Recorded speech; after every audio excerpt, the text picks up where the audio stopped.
Oke, assalamualaikum warahmatullahi wabarakatuh. Jumpa lagi bersama saya Nanang MRK. Di video kali ini kita lama sekali sepertinya tidak membahas tentang powering server ya Pak ya. Di video yang lalu saya sudah pernah membahas bahwa server internet saya itu powernya atau tenaganya itu dari panel surya ya Pak ya. Dan power ini sebenarnya adalah paling penting di sisi server. Kalau misalkan kita rakit PC, biasanya kita akan fokus ke VGA, fokus ke CPU, tapi kita melupakan power supply-nya Pak. Padahal power supply itu paling penting ya.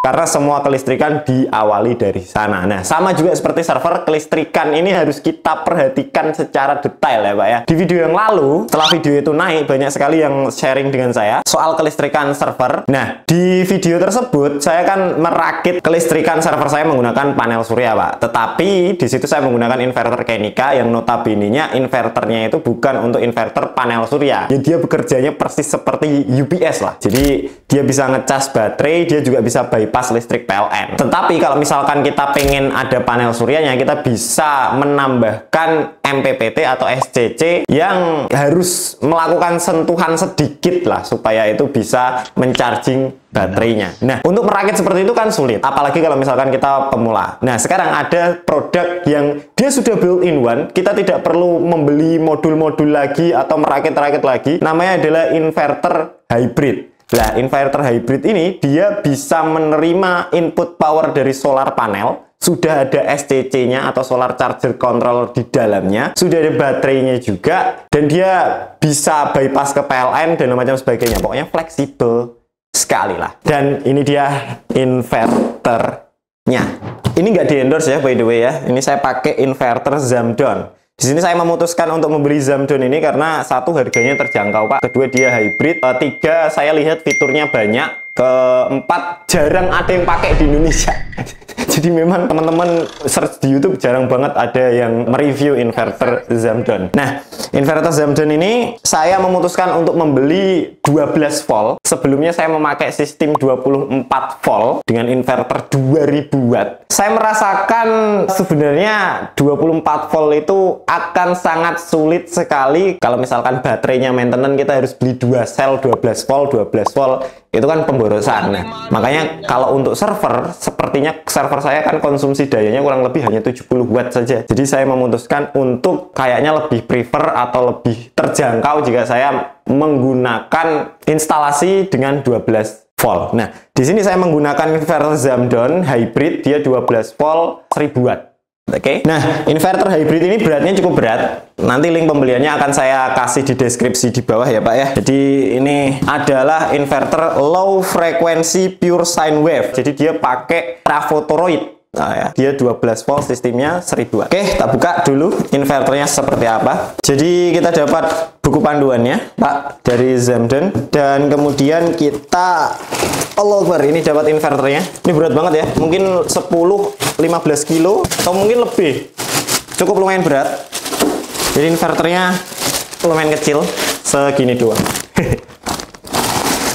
Kecil tapi berat ya. Nah, di sini kita juga dapat paketnya. Kita dapat kabel untuk power ke baterai atau aki kita, main dan plus. Ini mungkin panjangnya 1,5 meteran lah, 1 meter lah mungkin. Terus kita dapat untuk power AC-nya. Jadi ini untuk ke listrik PLN-nya. Ini sudah disertakan oleh Zamdon. Terus ini ada juga bracket untuk kita tempelkan kalau misalkan instalasinya mau ditempel. Ini bracketnya teman-teman. Dan di sini saya membeli paket yang ada modul WiFi-nya ya Pak ya. Jadi dia harganya jauh sedikit lebih mahal. Cuma nanti kita bisa pantau si inverter hybrid ini dari aplikasi yang terkoneksi ke HP kita melalui WiFi ya Pak ya. Ini sengaja saya memang membeli yang ada modul WiFi-nya Pak. Nanti kita akan coba instalasi seperti apa. Oke, ini dia inverternya Pak. Ini dia tipenya LFT 10212H60 ya. Tipenya lumayan panjang nih. Solar inverter, dia IP20, rate powernya di 1000 watt. Jadi dia bisa menyalakan sampai dengan 1000 watt kapasitasnya, dan AC inputnya bisa di 220 volt AC, 50 Hz. Input voltage range-nya dia dari 145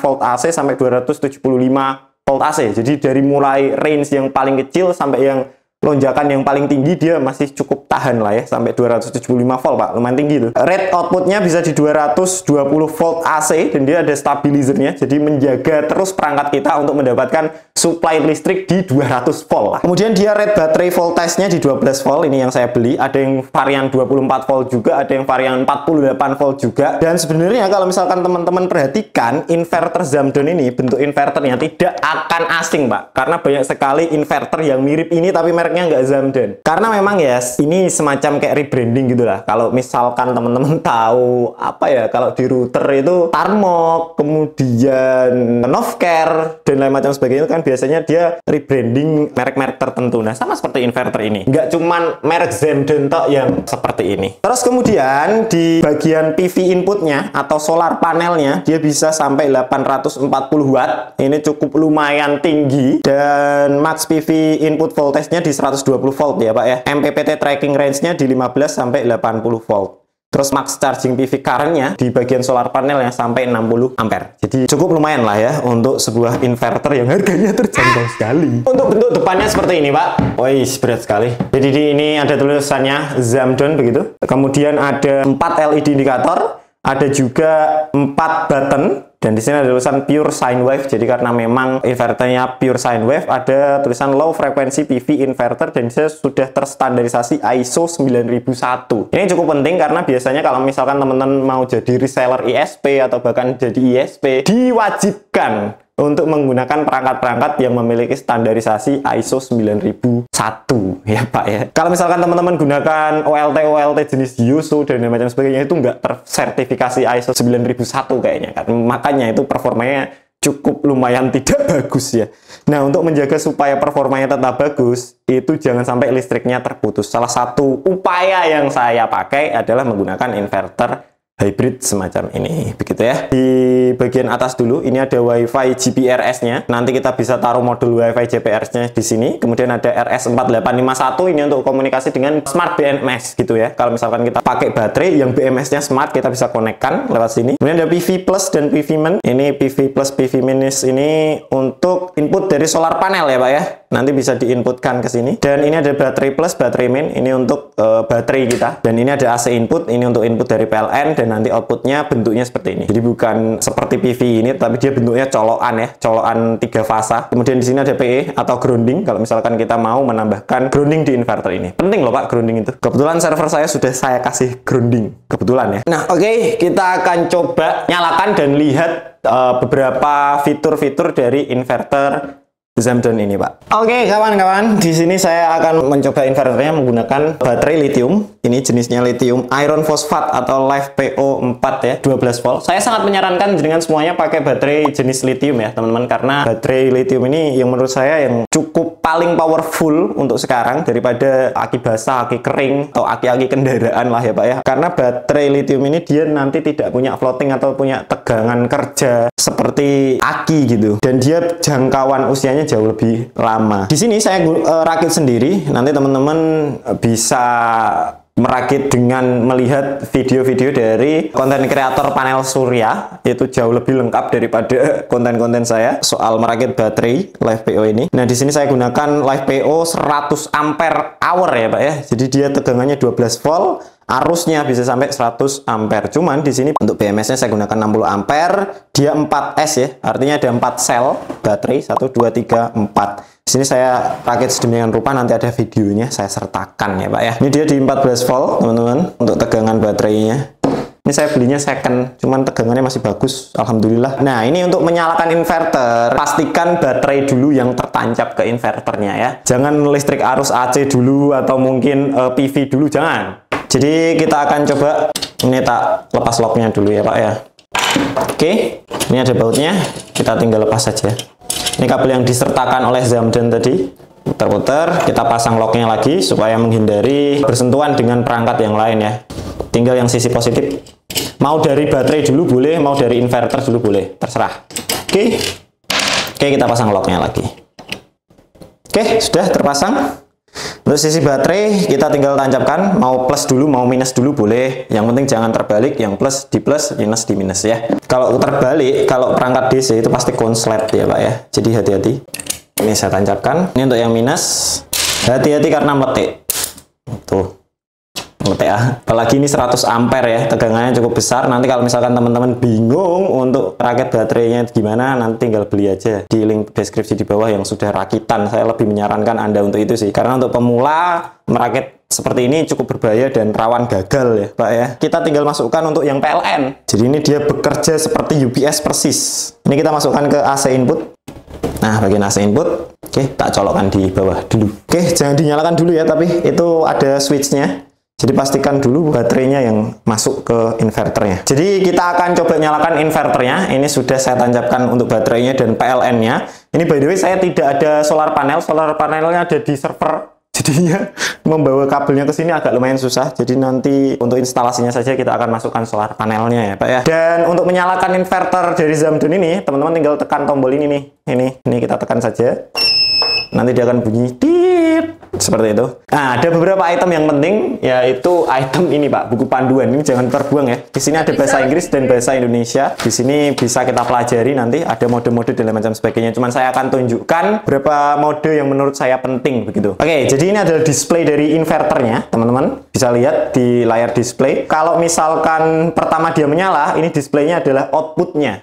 Jadi outputnya Pak, nyalakan dulu untuk PLN-nya sebentar. Ini display output, ini ada display yang akan menunjukkan indikator dari output di sisi inverternya ya Pak ya. Jadi output ini dia mengeluarkan tegangan 229 volt. Kalau tidak percaya, kita bisa ukur nih dengan voltmeter. Nah, ini teman-teman bisa lihat, ini di 229 volt, 228, sama persis seperti yang ditunjukkan di LCD monitornya ya Pak ya. Dan ini untuk frekuensinya, outputnya di 50 Hz. Nah, ada beberapa parameter lain yang mungkin teman-teman bisa cek di inverter ini. Yang pertama kita bisa naikkan di up seperti ini. Ini menunjukkan output baterainya. Jadi output baterai bisa sampai dengan 60 ampere karena memang saya menggunakan BMS 60 ampere. Ini untuk menunjukkan PV input ya, PV inputnya. Kemudian kita tekan lagi ini juga untuk menunjukkan PV inputnya, PV inputnya, tadi PV outputnya atau input dari panel surya. Kalau yang ini adalah serial komunikasi untuk RS4851-nya. Kemudian kalau kita up lagi, ini adalah suhunya. Kalau kita up lagi, ini adalah tegangan dari baterainya. Teman-teman bisa lihat bahwa tegangan baterai saya sekarang adalah 14,2 volt di 100%. Ini inputnya, input AC-nya. Ini input AC yang ini, input dari PLN-nya kita bisa pantau juga di 230 volt ya. Ini cukup bagus nih. Nah, ini outputnya lagi. Nah, ada beberapa konfigurasi yang penting, teman-teman bisa cek juga di modulnya. Di sini kita lihat, ini akan menunjukkan parameter teman-teman. Di sini AC mode, ini artinya dia dari PLN masuk ke baterai, mencharger baterai, dan dari PLN bypass langsung untuk menyalakan AC outputnya. Ini nanti teman-teman bisa pelajari juga. Nah, saya akan tunjukkan beberapa mode yang menurut saya penting, tinggal selera saja nanti konfigurasinya ya. Untuk melawan konfigurasi, bisa tekan di bagian function selama 3 detik. Jadi kita tekan bagian function 3 detik. Nah, nanti dia akan masuk ke menunya. Ini menunya ya. Ada A0, D1. Ini jangan bingung. Sisi kiri ini menunjukkan menunya. Sisi kanan ini menunjukkan pilihan dari menunya. A0 ini adalah artinya mode, Pak. Untuk memindahkan ke A0, teman-teman bisa pencet di bagian function. Nanti dia akan berkedip seperti ini. Artinya kita bisa ubah mau pergi ke menu mana. Kalau di dalam menunya ada apa saja, bisa klik function lagi. Nah, ini nanti dia yang sisi kanan akan berkedip. Ini ada D1. Kita bisa lakukan up, atau down. Nah, di D1 ini artinya mode prioritas ke PLN ya Pak ya.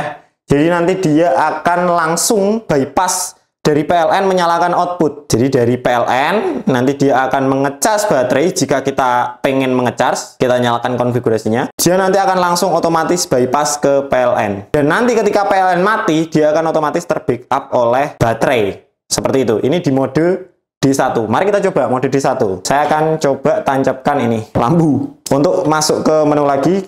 Nah, ini dibiarkan aja, nanti dia masuk kembali ke menu ini lagi. Nah, ini saya tancapkan lampu di sini. Nyala tuh. Ini teman-teman bisa lihat LED indikatornya. Ini menunjukkan AC ya. Artinya dia menyala dengan listrik dari PLN. Jadi baterainya tidak akan berkurang ya Pak ya. Di sini saya akan coba matikan PLN ya. Teman-teman bisa lihat bahwa dia nanti akan switch ke baterai tanpa sedikit pun berkedip lampunya. Jadi memang tidak ada delay sama sekali inverter ini. Ini saya matikan dari PLN-nya, nanti dia akan tetap menyala ya. Nah, tidak berkedip sedikit pun, lampunya masih menyala. Ya Pak ya. Dan ini teman-teman bisa lihat bahwa LED inverternya ini menyala, menandakan bahwa dia menyala dari baterainya.